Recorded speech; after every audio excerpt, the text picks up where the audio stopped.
আসি, এবারও এসেছি। ভালো লাগতেছে, ঘুরছি ফ্যামিলির সাথে, টাইম স্পেন্ড করতে পারছি, সবাই আসছি ফ্যামিলির, ভালো লাগতেছে। খুবই ভালো লাগছে, ফ্যামিলিদের সাথে অনেক দিন পর টাইম স্পেন্ড করতে পারছি, অনেক ভালো লাগছে।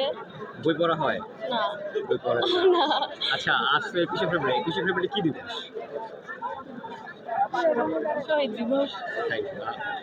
ফ্রেন্ডদের নিয়ে আসছেন না ফ্যামিলির সাথে না, আসছেন? এই যে ফ্যামিলির সাথে আসছে, আমার বোন আছে, মা কেমন আছে। উপভোগ করছেন বইমেলাটা? খুবই ভালো লাগছে। এর আগে বড় আসা হয়েছে বইমেলায়? 24-এর আগের বইমেলা আর আজকের বইমেলা ভিন্নতা কেমন পাচ্ছেন? মোটামুটি ভিন্নতা পাচ্ছি, কারণ এইবার বইমেলায় অনেক মানুষ আছে। আগের বার এসেছিলাম, একটু ফাঁকা ছিল, এখন তো হাঁটারই জায়গা খুঁজে পাচ্ছি না। 21শে ফেব্রুয়ারি তো আমাদের শহীদ দিবস, আমাদের কত ভাইয়েরা বোনেরা আমাদের ভাষার জন্য তাদের জীবনকে আমাদের জন্য সঁপে দিয়েছে, তো তাদেরকে শ্রদ্ধা জানিয়ে আমরা ভাষা দিবসটা পালন করছি। আচ্ছা, আপনি বলছেন ভাষা দিবস, এটাকে স্বীকৃতি দিয়েছে কারা আর বলতে পারেন?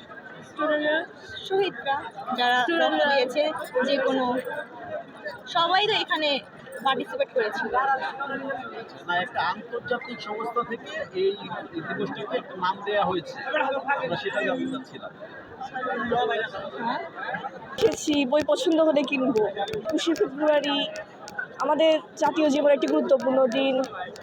এদিন শহীদরা তাদের রক্ত দিয়েছিলেন সাধারণ মানুষের রাষ্ট্রভাষা বাংলাকে রক্ষা করার জন্য, তাই এই দিনটি খুবই গুরুত্বপূর্ণ।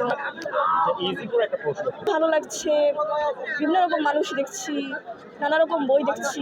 বই পড়া হয়? জি, বই পড়া হয়। যদি আপনার প্রিয় লেখকের একটু নামটা বলতেন, কার কার বইগুলো একটু পছন্দ করেন বা পড়েন? আমি রবীন্দ্রনাথের ছোট গল্প এগুলোই একা এসেছেন না ফ্যামিলির সাথে এসেছেন? ফ্যামিলির সাথে এসেছি। সাথে কি এসেছে, আম্মু না আব্বু?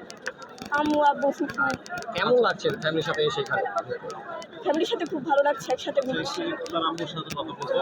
বর্তমান প্রজন্মের ছেলেমেয়েরা বই পড়ার প্রতি তেমন একটা আগ্রহী না, আমরা দেখি মোবাইলের প্রতি আগ্রহী থাকে বেশি সময়। আপনার মেয়ে আসলে কোন দিকে বেশি সময় দেয়? মেয়ে নিজের বই পড়ে, আবার বাড়তি বইগুলো পড়ে আর কি, আমি ওই কিনে দিই বইগুলো। আচ্ছা, বাসাতে কি অন্যান্য বই পড়া হয়? হ্যাঁ হ্যাঁ, রবীন্দ্রনাথের ছোট গল্প পড়ছে, তারপর সুকুমার রায়ের একটা গল্প আছে, অনেক বড় একটা বই, ওই বইটা কিনে দিচ্ছে, ওটাও পড়ে। ইন্টারে পড়ে তো অনেক বই। আপনি কি বই পড়েন না কেন? হ্যাঁ অবশ্যই, আমি বাংলার ছাত্রী, বাংলা অনার্স মাস্টার্স, বই তো আমার প্রিয়। আপনার প্রিয় লেখক কে? আমার প্রিয় ধরেন নজরুল, রবীন্দ্রনাথ, যেহেতু আমি বাংলা পড়ছি, ওনাদেরকে আমার পছন্দ। আচ্ছা, 24-এর আগের যে বইমেলা আর আজকের এই বইমেলা ভিন্নতা কি খুঁজে পাচ্ছেন? এটা অনেক বড় জায়গা, অনেক সুন্দর, খোলামেলা, খুশি আচ্ছা, লাগছে। ভাষা দিবসটা আসলে কাদেরকে কেন্দ্র করে? সালাম দরকার, রফিক জাফর আমার। যে বইমেলা ছিল আজকের এই বইমেলা ভিন্নতা কেমন পাচ্ছেন? ভিন্নতা যেমন এবারের বইমেলা হচ্ছে আপনার 24শে আগস্টে জুলাইয়ে যে আপনার গণহত্যাটা, ওইটা ওই সম্পর্কে বই দেখতে পাচ্ছি আর কি। এই আচ্ছা, ভিন্নতা বর্তমান যে তরুণ প্রজন্ম তারা হচ্ছে বই থেকে দূরে সরে যাচ্ছে, মোবাইলে আসক্ত হয়ে যাচ্ছে। তরুণ প্রজন্মের জন্য কোনো বার্তা দিতে চাচ্ছেন কি না, যে বই পড়াকে কেন্দ্র করে? অবশ্যই মোবাইল আমাদের মানে ক্ষতি ছাড়া উপকার তেমন, এটা জীবনের প্রয়োজনে ব্যবহার করা হয়, কিন্তু বই হচ্ছে জ্ঞান অর্জনের একটা অন্যতম মাধ্যম, বই অবশ্যই পড়া উচিত। ফেব্রুয়ারি আন্তর্জাতিক মাতৃভাষা দিবস, আপনি বললেন এই মাতৃভাষা দিবসটাকে আপনার আন্তর্জাতিক স্বীকৃতি দিয়েছে কারা, যদি আমাদেরকে একটু বলেন? ইউনেস্কো। ইউনেস্কো দিয়েছে।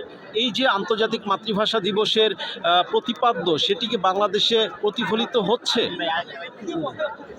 অবশ্যই হচ্ছে। এই যে আপনার দেখেছি আপনার একটি সন্তান রয়েছে, এই বাংলা ভাষার যে গুরুত্ব, এটি কি আপনারা তাদেরকে ওইভাবে শেখানোর চেষ্টা করছেন? হ্যাঁ, চেষ্টা করছি।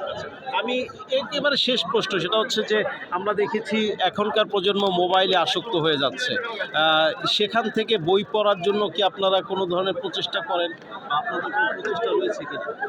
হ্যাঁ, অবশ্যই রয়েছে। বললাম যে বই মানে মোবাইল তো আসলে ক্ষতিকর দিক ছাড়া বাচ্চাদের জন্য কোনো সুফল বয়ে আনে না। অবশ্যই বই পড়লে জ্ঞান অর্জন হবে, প্লাস হচ্ছে মোবাইল থেকে একটু দূরে সরে থাকতে পারবে, ওরা মানে মুক্তিযুদ্ধ সম্পর্কে জানতে পারবে। যারা মোবাইলে আসক্ত। বই কিনেছো আজকে কোনো? না, তোমার কোন বই পড়তে ভালো লাগে? শিশুদের বই। আজকে সত্যি কথা বলতে অনেক বছর পরে আসলাম, মানে 21শে ফেব্রুয়ারি তো অনেক বছর পরে। এর আগে এসেছি বইমেলায় অন্য দিনে। আজকে অনেক ভালো লাগছে। বই পড়া হয়। হ্যাঁ, আপনার প্রিয় লেখকের নামটা কি যদি একটু বলেন? এমনিও হুমায়ুন আহমেদের বই মানে ছোটবেলা থেকে বাবা মার কারণে পড়া হয়। এই আর হচ্ছে নতুন লেখকদের আচ্ছা, এই যে আজকে 21শে ফেব্রুয়ারি একটি গুরুত্বপূর্ণ দিবস, সেই দিবসটা সম্পর্কে জানতে চাচ্ছিলাম। তো আমরা জানি মাতৃভাষা দিবস। এখন আচ্ছা, এই যে মাতৃভাষা দিবস, এটাকে স্বীকৃতি দিয়েছে একটি সংস্থা থেকে। আচ্ছা, আজকে একটি গুরুত্বপূর্ণ দিন, আমরা সেই দিনটি সম্পর্কে জানতে চাই আপনার কাছে। তো 21শে ফেব্রুয়ারি মহান বিজয় স্বাধীনতা দিবস, ঠিক আছে? তো এই দিনে অনেক মানুষ শহীদ হয়েছিলেন। আচ্ছা, আজকের